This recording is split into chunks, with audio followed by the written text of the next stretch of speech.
All right, just left a client who was completely visually impaired and or challenged.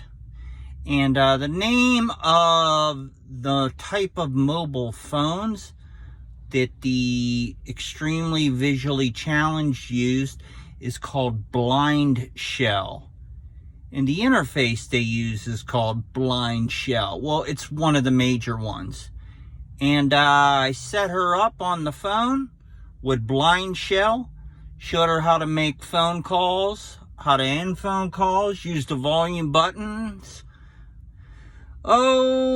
navigate through the menus. And a lot of times I notice with the visually impaired, the menus, at least on the BlindShell phone and the BlindShell interface, the menus are up and down for forward and backwards versus left and right, meaning forward would be at the top and backwards would be at the bottom versus left and right, like on a web browser or normal phone.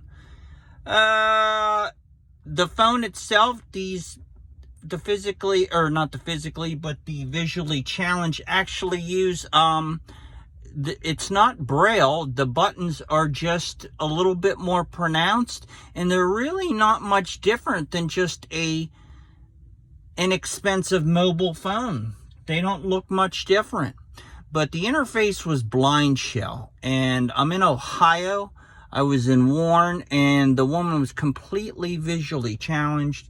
And we set her up, and I showed her how to at least make phone calls, end phone calls, charge the phone, use the volume buttons, do general navigation, and navigate around the menus. And as well with the BlindShell... Proceed to the route.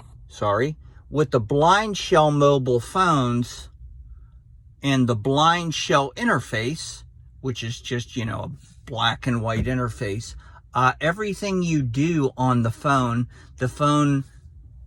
speaks and tells you what you're doing at that time.